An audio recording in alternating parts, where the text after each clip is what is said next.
سلام كمسك الختام. به نام خداوند بخشنده و مهربان.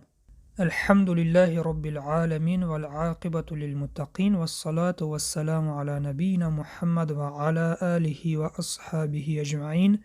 السلام علیکم و رحمت الله و برکاته. درس امروزه حرف ضاد می باشد.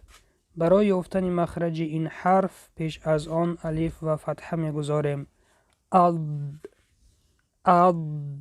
مخرج حرف ضاد این یک طرفی زبان یا هر دو طرفی زبان به کرسی دندانهای بالا می رسد. اد. مخرج حرف ضاد و مخرج حرف دال با هم خیلی نزدیک هستند. این نقطه های کبودی که شما دیده ایستاده اید اینجا مخرج حرف ضاد هست و این نقطه های زردی که شما دیده ایستاده اید اینجا مخرج حرف دال است. با د اد. حرف ضاد از جمله حرف های استعلا می باشد، یعنی غفظ خوانده می شود. با فتحه چنین خوانده می شود. با به طرف آواز آ میل می کند تا که از حرف دل فرق کند. دل با فتحه د، ضاد با فتحه با و با کسره چنین خوانده می شود. ضی. به طرف آواز ای روسی میل می کند تا که از حرف دل فرق کند. دل با کسره دی، ضاد با کسره ضی و با ضمه چنین خوانده می شود. ضو. لبها به پیش برآورده می شوند. ضو.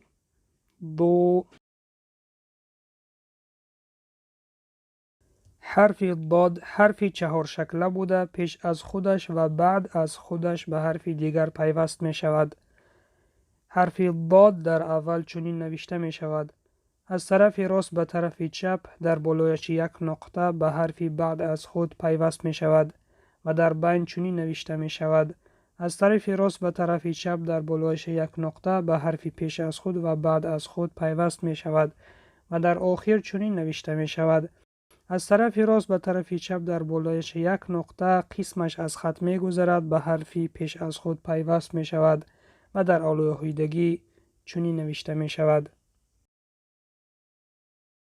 بیایید اکنون با هم مثال ها را می خوانیم. مثال اول: ضاد فتحه یای سکون ف ضمه ضیفو. مثال دوم: عین فتحه ضاد سکون لام ضمه عضلو. مثال بعدی: ضاد فتحه ح سکون ب ضمه ضحبو. مثال دیگر: ضاد فتحه ب سکون طا ضمه ضبطو. در اینجا حرف ب حرف قلقله است، با سکون آمده است، صدا می دهد ضبطو. مثال بعدی: ضاد فتحه عین سکون ف ضمه ضعفو. مثال دیگر: عین فتحه را سکون ضاد ضمه عرضو. مثال دیگر: تا فتحه ضاد سکون را کسره ب ضمه تضریبو. مثال دیگر: الف فتحه ضاد سکون را کسره ب ضمه اضریبو. در وقتی که حرف ضاد با سکون می آید زبان را از مخرج تیز نمی گیریم تا قلقله نشود.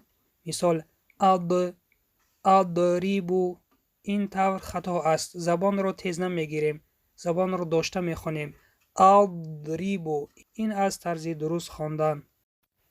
مثال دیگر: الف کسره ضاد سکون تا فتحه را فتحه ب فتحه اضطرابه.